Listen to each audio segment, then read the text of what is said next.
Breanne. Okay, I didn't know. Yes, I sir. didn't exactly know. So, welcome to Hey, the that was really program. good. Thank you for having me. You're very welcome. You said I pronounced that well. Which one? I've You said it three did. different ways. Well, the first time you said Breanne, Brianna. I usually get Breanne. Brianna or Yeah. so that was. I mean, that was spot on. Cool. So, how can I help you? So my question, I need advice from you because you're amazing. Um, I would like to know, how do you overcome social anxiety that causes people pleasing?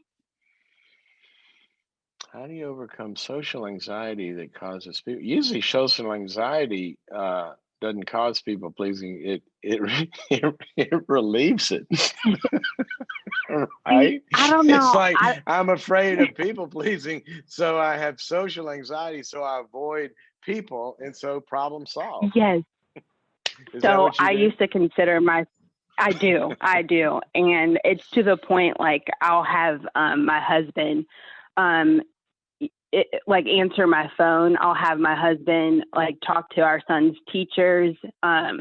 And I think I'm overcoming being an introvert because it was really bad. It was like I wouldn't Wait a go minute. Wait a minute. anywhere. I was Hold on a second. Hold on a second. You've yes, sir. overcome you've overcome being an introvert, or you're going out more because your real problem is that you're conflict avoidant and concerned about other people's reactions and opinions. Yes, the second option for sure. Because I'm going you're not dying from introversion. no, no. I just Okay. I You love I had a people. fear of I do. I really do. And I once I open up to people, I love having conversations. I love talking to people, but I think um I have a hard time dealing with rejection because Yeah. of me being like socially awkward sometimes and just people Awkward. What not do you do? understanding me. What do you do? Well, You meet so somebody. You don't I'm meet somebody and throw up on them, do you? no, not that bad, but Not that bad. I What do you do? I so I'm really like obsessed with um my church. I just joined Hungry Generation in Pasco, Washington online. And I'm like in life group and I'm slowly getting to meet everyone there because it's a smaller church, but there's a lot of people. And um, I can get Smaller really church, but a excited lot and of I'll just, people. What's a smaller yeah, church it's with a a, lot of people? so they have like a overflow building, I guess. Oh, And you mean the like there's building just is small? the building. Yeah, the building is Oh, okay. small, but there's I like don't think of a a lot church of as a like building. I think of a church as people. But a okay, but body so of you people. just Yes. joined this church and you're talking to people and all of that, and what happens? And so I'm like, Hey, Brian, adding people on. one thing I want you to do. One thing I want you to Yes, do. sir. I want you to go after we're done here. I want you to go back and listen to this because Okay. you are you're kind of a stitch. I mean, you're interactive and you're making jokes and listen to you. You're not. Come on, we're talking I about you ought to have your own radio show, Social Butterfly here. So we got to get to well, whatever this maybe it's like is. insecurity. I Well, don't come on, know. we go. I may Well, tell me what happens. I need a problem. Every problem you tell me you got you don't have. So how do you well, how do you experience the problem? well. So I think people can like. I think I get too attached and excited because I'm like adding people on Instagram. Like I'm in a life group. I'm This is the become woman that friends. told me she's an introvert. But go ahead. Well, well, I'm slowly coming out of it, but then like when I'll open up and I'll say something, like they'll like um so I opened up about my abuse trauma like from a child when I was a child, Mm, and the reactions that I get kind of make me go back into like that introvert, like shell mode, because, a shutdown Shut down. mode. You shut down. Okay. Yes, Can we just, because I really want you, this may be a bigger deal to me than it is to you, but I would like for you to, I'd like to for you to replace the word introvert with okay. shut down or withdrawn. Yes, sir. Shut Okay, down. because So true introversion, is kind of a neurological style, and extroverts can shut down and withdraw, and introverts can shut down and withdraw.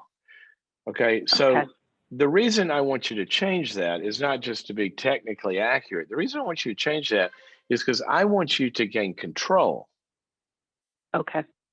Okay, Okay. and Yes, sir. you can gain control of withdrawal, and you can gain control of getting shut down.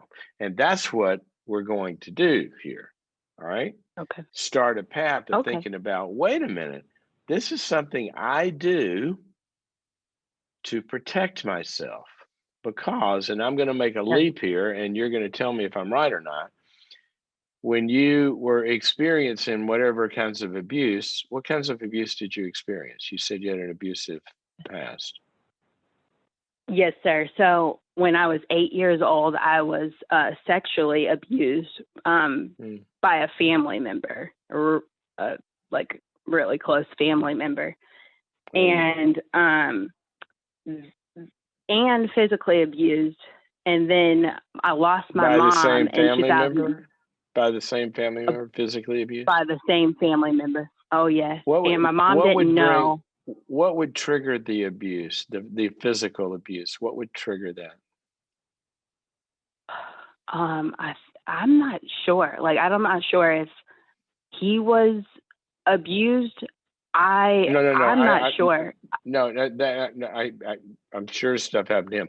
What I mean is, in the moment, usually a kid will do something, and it'll trigger the abusive Oh, person, or a lot of times, there'll be something and it triggers them, and they go off and they, slap a kid or hit them or spank them too hard or something. all I remember is he was supposed to watch me, and I was just like, sitting there watching Arthur, and then it would just happen. Like he would come in the room and it would just happen. And Wow. it happened a lot, but a lot. it's just, and I would pull my hair out because I didn't know like how to deal with it. It's something that I still do. It's like when I sleep and when I find myself doing it, I'll wake up and then I'll just feel really like angry at myself because it's like, seriously again. And I know this sounds crazy because to the average person, it's painful to pull your hair out, but I'll do it. And I'm realizing it now. And I'm like, Bree, you're not healed. Like, right. You're really not healed. That's right.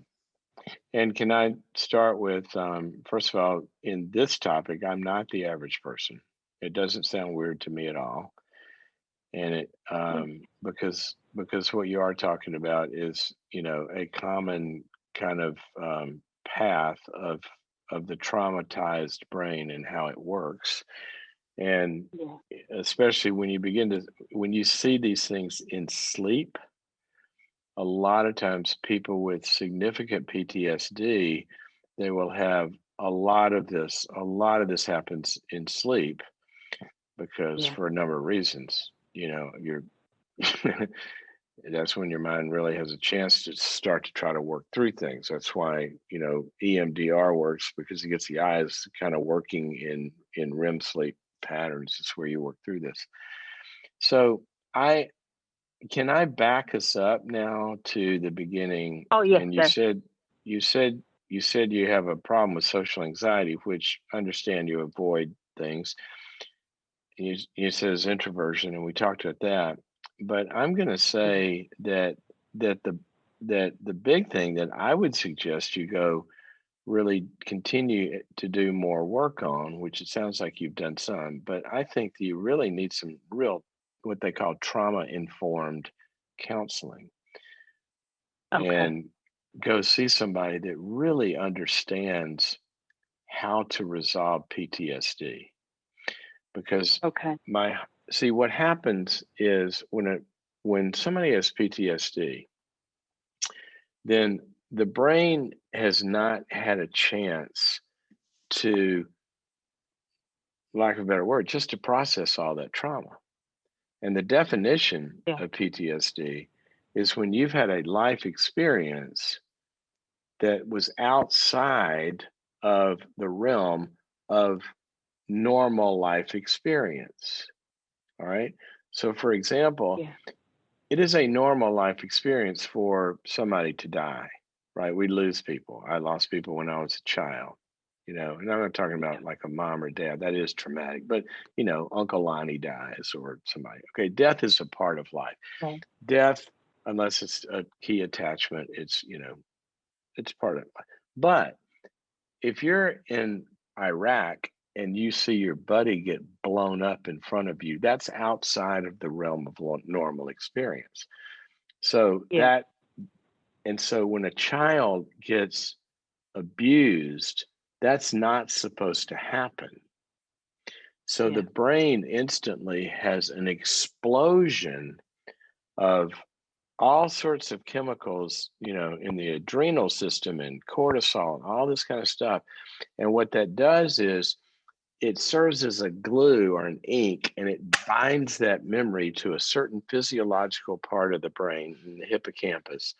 And then that memory can't get processed, it's stuck. And so that's why it can't go through the time centers in the brain, and it can't go through the emotional centers, and it can't go through the anger and the grief and all of that. And so what happens is things happen in the environment much later that serve as triggers in that memory network, and all Wow. of that Yeah. anxiety and fear, you begin to feel like you're back in that room with that whoever watched you and used to abuse you, and you better not disturb anybody or displease them, because the child is making up all sorts of reasons like, well, what did I do, what caused this? And now your brain is hyper Wow. vigilant, and you're looking at the entire human race going, I don't want to cause anything that's going to cause that reaction. And it's a time warp of Yes. PTSD. That's Okay. so good. And it's That's true normal. because in our last life group, I found myself shaking, and I'm like, Bree, Yeah. why are you shaking? I didn't want anybody to notice, so I just, I Yeah. was just trying to like calm myself down. And it is true. Um, Like I find myself not wanting to say the wrong things yeah. or, Yeah. upset And just anybody. listen to the words of that child. I don't want to say the wrong thing. An Oh, opinion, an opinion's not a wrong thing, but when you're a child, if you say something and a person abuses you for it, in your way of putting the world together, which boy, that was the wrong thing to say because that gets me abused. And so now yeah, all of your opinions and your presence of showing up and being in the world and being a human, that's on the verge of being wrong at every second, and it's scaring you. yeah, yeah. So I I am so, can I just, and everybody in our audience, are you on Facebook? Is that how you see us, or YouTube or Instagram? What are On you on? Instagram. So Instagram. one of the Okay. ladies, yes, sir. So I want She everybody referred on me to Instagram. you. Oh, good. Well, I hope it's good for you. I want everybody on Instagram that understands what I'm talking about here, because you've had those kinds of reactions, or you're seeing what I'm seeing in Breanne. I want you to just start exploding those little balloons there on Instagram and show her how she's not wrong to show up in life. And if you were in her group, you would want to hear her opinion. You'd want to hear what she Oh, thank says. you. And I want all those little balloon And things, those poppy little uppy things to tell her right now to show up in life. So here's two things. One is yeah. I really would like to see you get some good trauma counseling. Okay. Okay. I'm writing it down. Trauma informed therapist is what you want. Somebody that really Okay. understands PTSD, or especially anxiety treatment. Okay. Secondly, I have a 2-hour webinar on anxiety that covers social Okay. anxiety as well. And I want you to stay on the line, and uh, and Albie, you can hook her up with Jess. Jess, are you out there in Cyberland somewhere? I am. Okay. Jess, I want you to get Breanne's address, and I want you to gift her the anxiety webinar. And Oh Breanne, I my want you to, goodness. huh? What's that? Thank you so much. Thank You're you welcome. so much. I could cry. It's gonna Oh my give you a goodness. whole, and for all of the rest of you that have social anxiety or any kind of anxiety or PTSD, it covers all of that. And I want you to go Wow. through that. And I want you to find a good, safe friend to talk through all of that. And then I'm going to give you a suggestion here, and it'll be in there in much more detail. But I want to give you a suggestion of how to handle those moments when you're online and in the groups and all of that. And Okay. you're going to have to modulate this, because I don't want to overwhelm you, and you don't want to do something that's too much. This should be in little steps. But you said when you were online there, you started to feel, um, you started to shake, right? Yeah. Okay. So here's what I want you to do. See, most of the times, what would you do if you start to feel anxiety like that? You would move away from the situation, right? Oh wow. Yeah. Oh, yes, sir. Why would you move away from the situation? Because the anxiety disappears if you move away from the trigger, Yeah. right? Natural. Wow. If I'm afraid of getting on an airplane because I think the airplane's going to crash, I move away from the airplane. I'm not scared anymore. It works every time. Yeah. That's the problem. It works every time.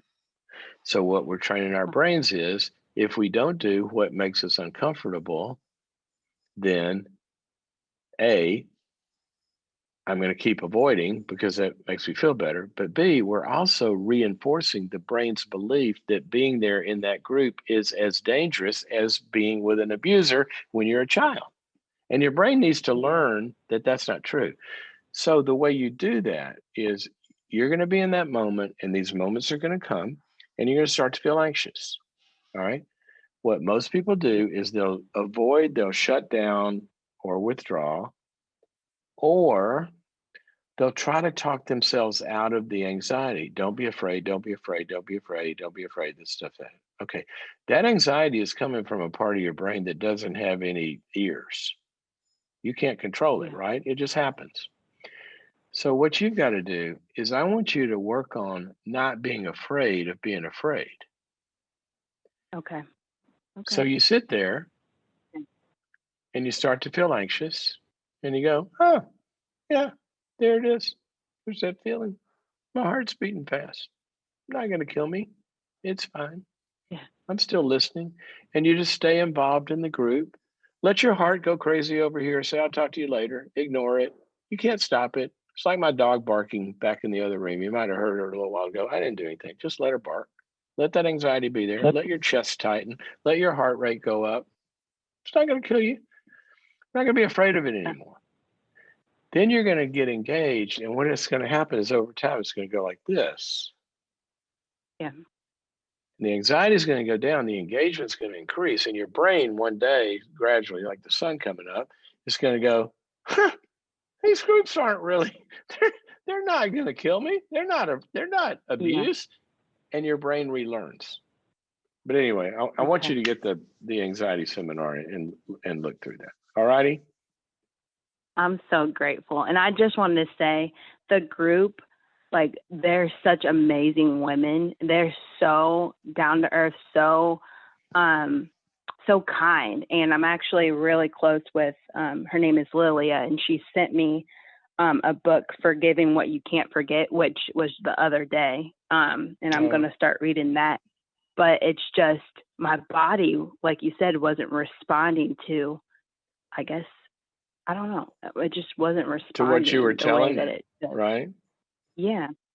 Well, But actually, thank you, and Dr. Cloud. you're very welcome, and thank you for sharing your story, because I'm sure you helped a lot of people. But I'm going to tell you something about what your body's doing. You said your body, what would you say? It wasn't responding like something.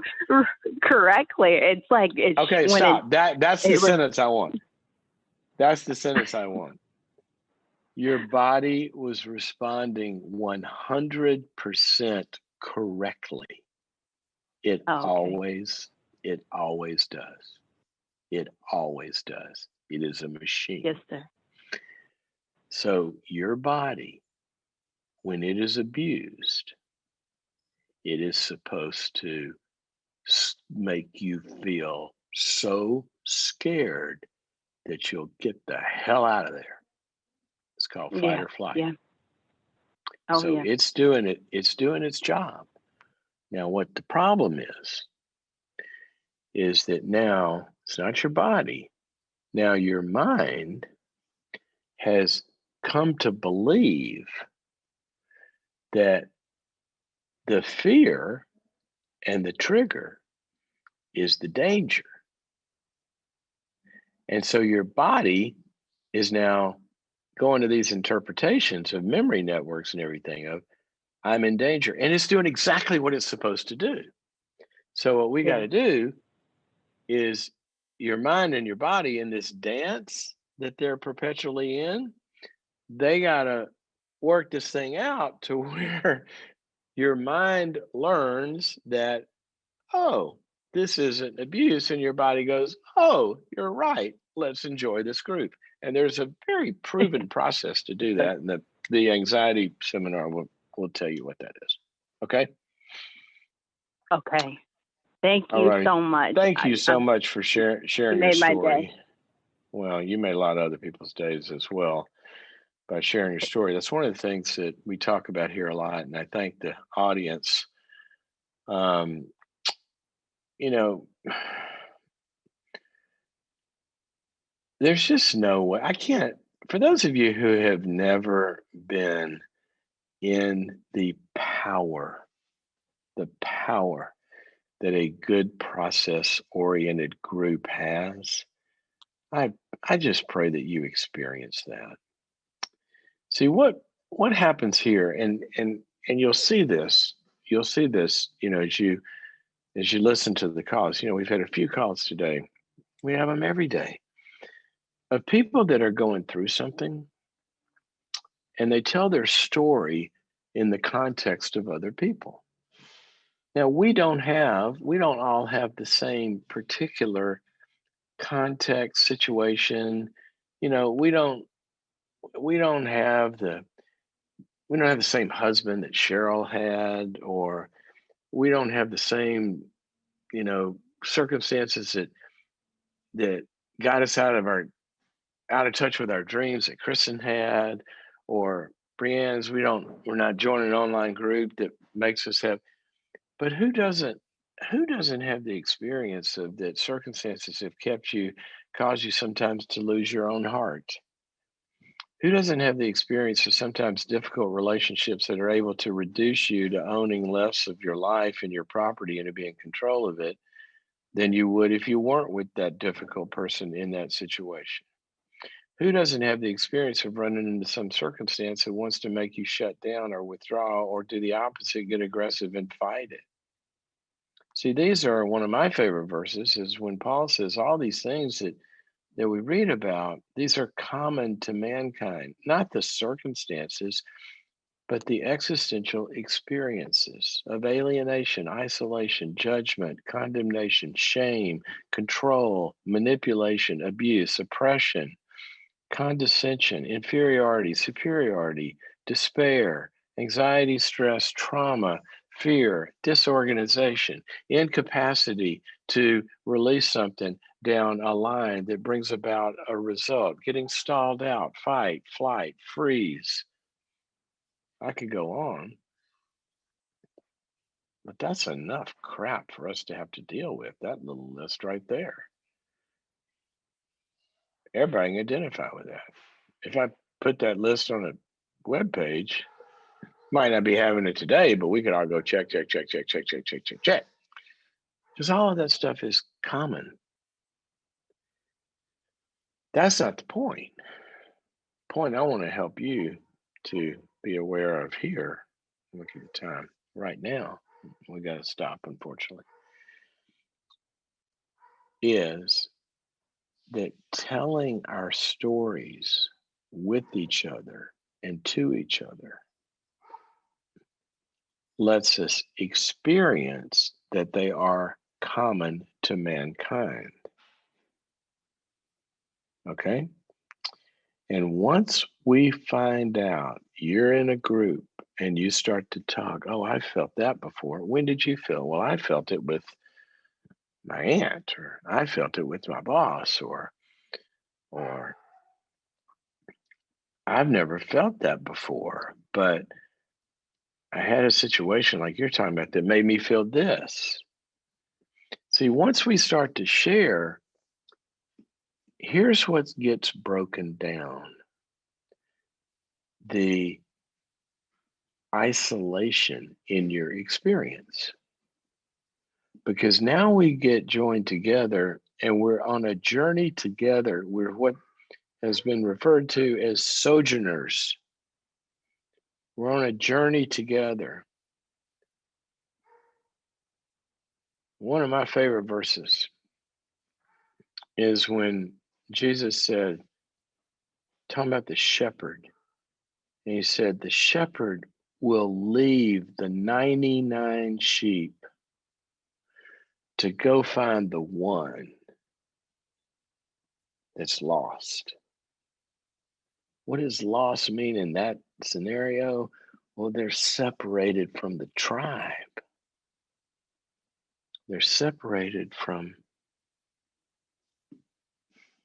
the rest of the group, where the estrangement doesn't exist, where the lack of commonality doesn't exist, where the strength of being sojourners together in a tribe doesn't exist. And in that tribe, there's this incredible strength. And when God took them out of Egypt, it wasn't in single file. It was in a herd. That's why I like to use it for, on this show, since we started in COVID, I use the metaphor. We're developing herd immunity here as a community that comes together, Facebook, Instagram, and YouTube, and we process this stuff. And together, you're going to get stronger and develop immunity to dysfunction.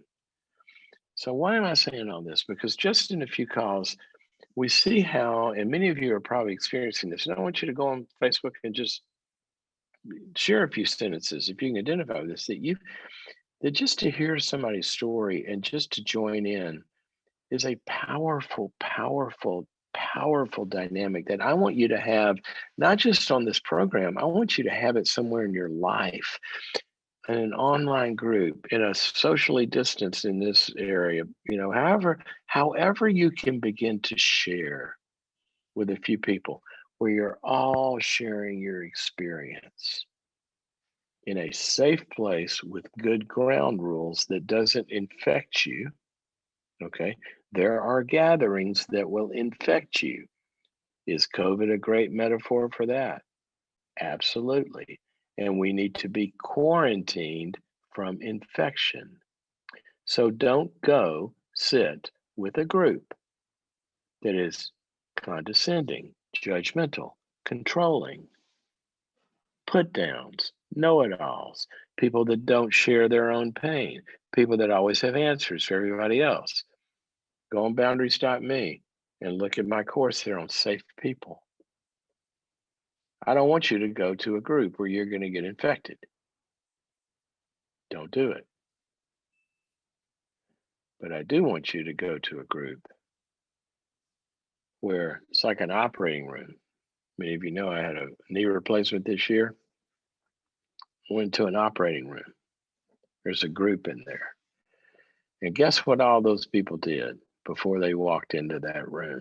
And they did it to me too. They scrubbed. They got rid of their toxicity and their germs that would infect my knee and cause me to lose my leg. No, everybody took responsibility for their own germs. They didn't inflict it on others. And they also brought some wisdom into that group. They also had a leader in that group. Somebody knows a little something about, taking a saw to my knee. And everybody chipped in. Everybody gave to the soon-to-be corpse on the table, which was me. And everybody's doing their part. This person gives a little encouragement. What do? They shoot a little more stuff into the IV than my body needs. This person does a little more, little stretching, little wounding, tighten the clamps, pull that skin further. We need to get further into that bone.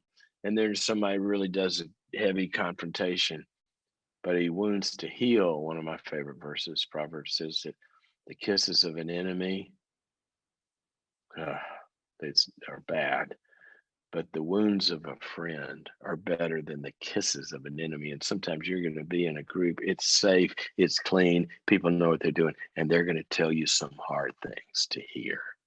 And they're going to be good for you, but it's safe. Sometimes on this program, I have to tell somebody a hard thing they got to go do. But we hope it's safe. And I want that for you in your life. Okay? Our lives need to be shared in the tribe.